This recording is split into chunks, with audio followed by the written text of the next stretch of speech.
Тука е господинот Јорго Огненовски, председател на Демократи, носител исто на изборната листа во изборната единица 1. Добар ден и вам, Огненовски, благодарам што ја прифативте поканата. Добар ден, благодарам што ме поканивте.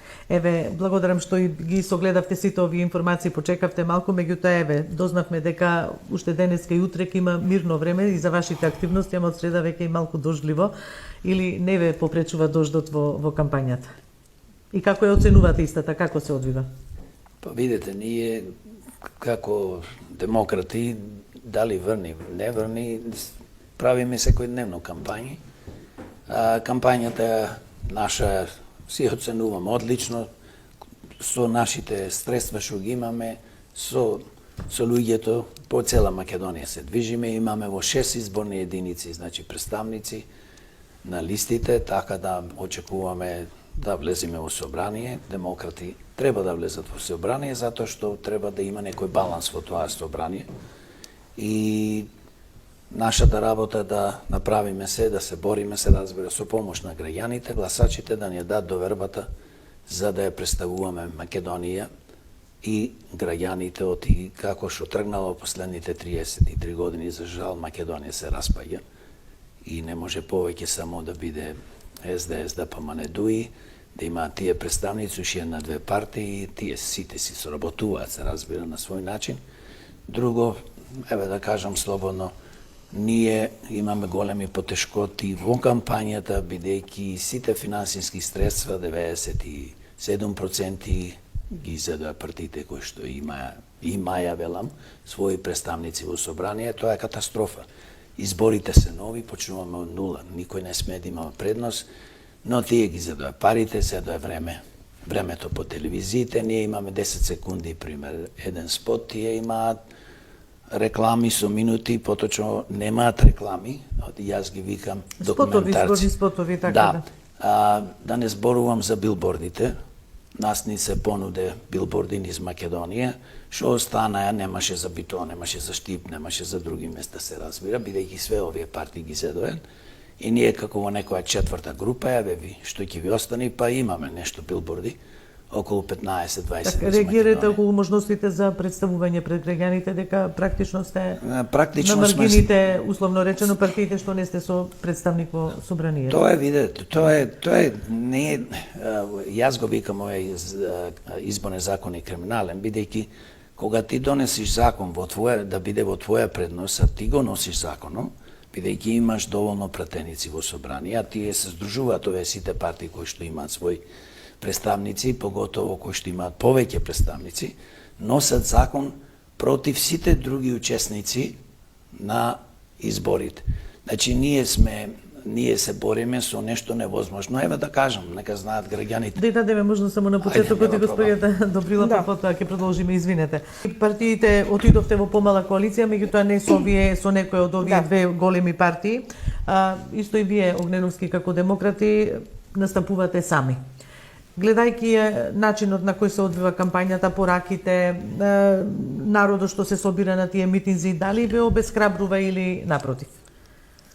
Па нема нас што го охрабри за да одите сами во изборите? Ние одиме сами, цела година скоро зборувавме да формираме фронт за спас на Македонија и контактиравме со одредени партии, но за жал нив не ги интересира спасот на Македонија, секој си гледа фотеља да си фати и си направи некои блокови помеѓу себе, некои сами наводно одат и така натаму.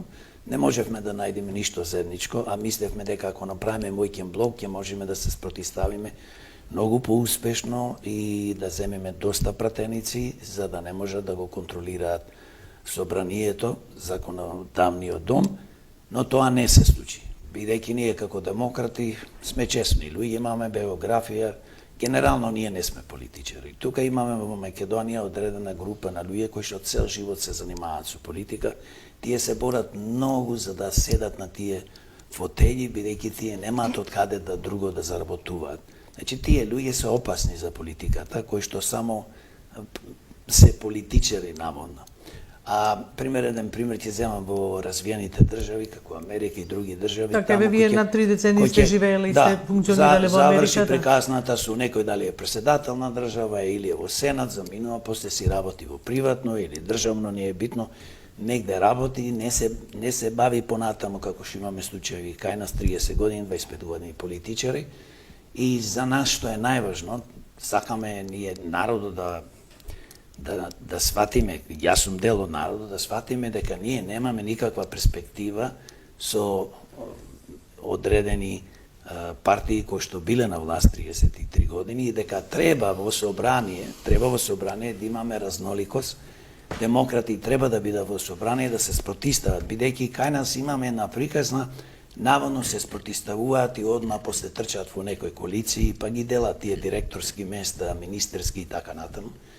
Но сепак верувам дека во 33 години и сите знаеме, народот знае дека Македонија е уништена како држава, оплачкана од одредена група политичари, тоа се разбира, овие што ги викам злосторнички криминални банди, политички, и ние тоа треба да спречиме. Кој може ова да го спречи? Единствено народот, гласачите, ако ние даде нас довербата, и ние влеземе во собрание со повеќе пратеници.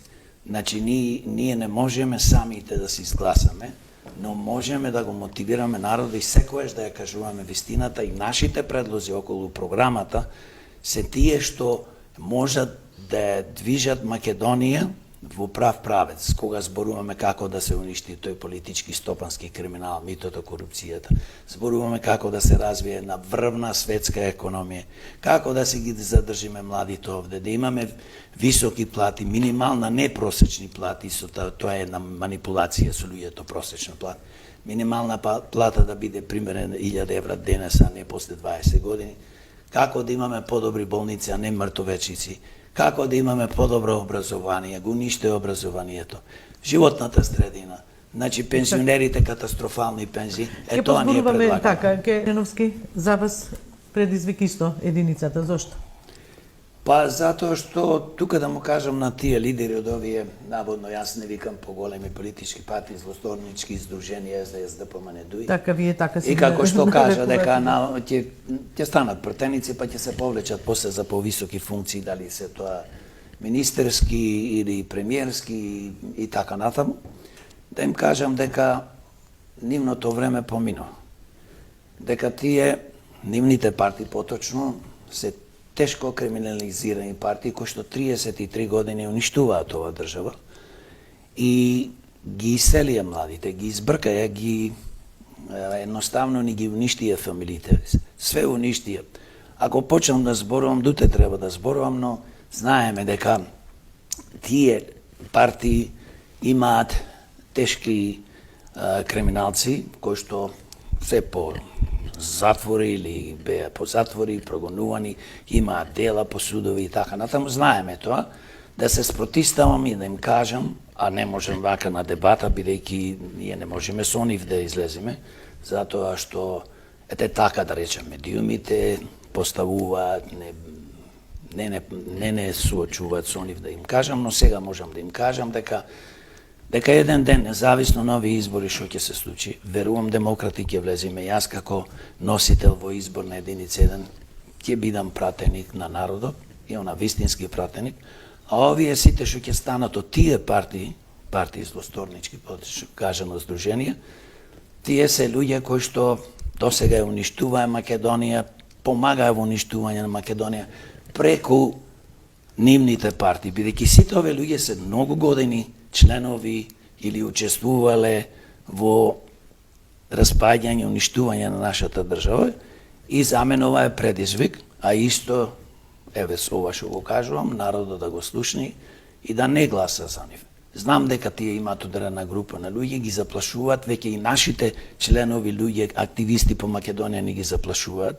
Кажано ми од наши луѓе не заплашуваат, ова крај нема, значи ова не се, пак ќе кажам, изборите не се фер и демократски, напротив се криминални избори, бидејќи кога го донесоа законот на легален начин, донесоа криминален изборен законник, ние како луѓе бараме, се разбира, да влеземе во собрание, да се бориме не само за изборни Ќе беше закони сигурно се. полесно ако беше една изборна единица, претпоставувам повеќе можности имаше и за помалите партии, тоа спасот. Вие рековте дека ваши членови и симпатизери се соочувале со притисок, вие се соочуваат. госпоѓо, зашто се залагате да речеме во оние клучни сфери за пензионерите, за образованието, за здравството? Еве почнете ви Огненовски, што е она што нудите, бидејќи пензионерите се замашна бројка кој што секој сака да ги фати под рака, меѓутоа и таму постојат поделби, се разбира.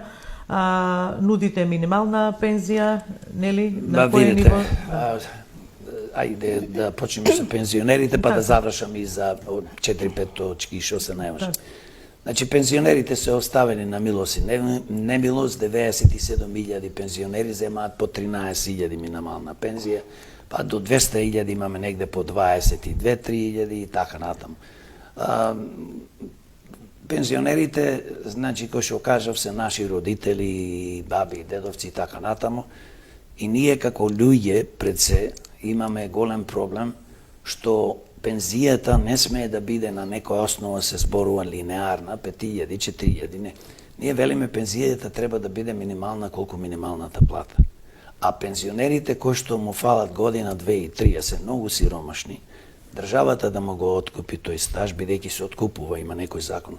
Второ, денес до 15 години работен стаж мораш да имаш, да се намали треба на 10 години, од причина што многу луѓе порано беа избркани од работа и не се снајдоа да најдат работа и кога си повозрасен, постар да не речем, тешко е да се снајдиш со работа. Еве пример во Америка ќе кажам, 10 години треба да имаш работен стаж за да земаш пензија. Се нормално во зависност колку земаш и како толку ќе ти биде пензијата.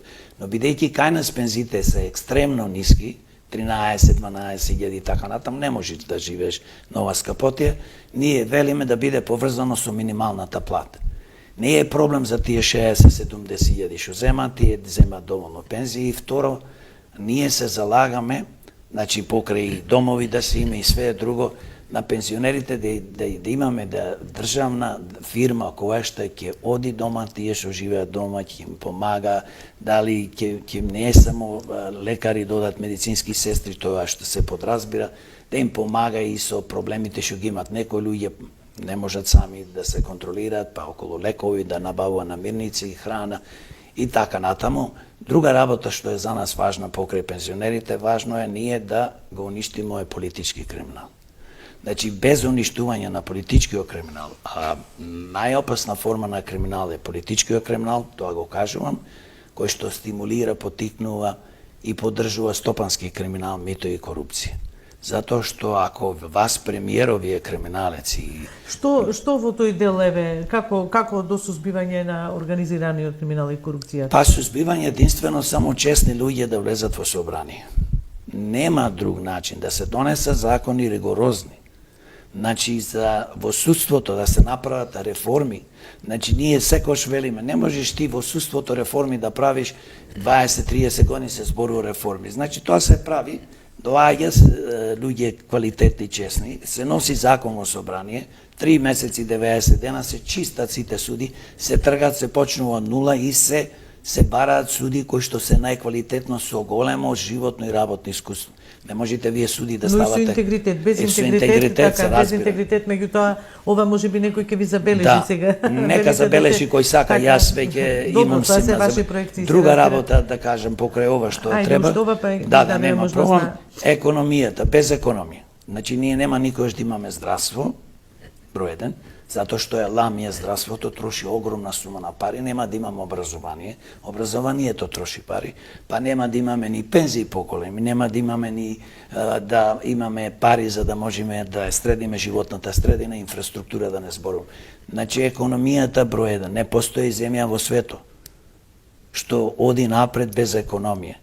И ние како демократи предлагаме наредни 10 години да вложуваме секоја година по 2 милиарди евро од буџетот. И да привлекуваме, се разбира, други инвестиции, странски, домашни и така натаму, но државата да инвестира 2 милиарди евра, дали тој ќе биде некоја партнерство со приватни, наши бизнисмени и странски бизнисмени, тоа не е битно. Треба да се градат фирми, фабрики, земјоделието, да се поддржува, туризмот да се поддржува, бидејќи само така ќе креираме стотици илјади нови вработувања со високи плати. Так, на крај сме, само уште едно обраќање до јавноста, зошто сметате дека граѓаните треба точно вам да ви го дадат. Кратко, многу и завршуваме тука. Демократи и јас, Јорго Огненовски, како носител во изборна единица број 1, ја барам вашата доверба, гласачи и граѓани, затоа што ние можеме да го промениме текот, да го уништиме политичкиот, стопанскиот криминал, митото и корупцијата, да креираме врвна економија, да си ги задржиме младите во Македонија, да развиваме и да имаме бесплатно и врвно здравство, бесплатно и врвно образование, да им помогнеме на болните, сиромашните, на пензионерите, да исчистиме животната средина. За тоа ќе се борам во собрание и затоа ја барам вашата доверба.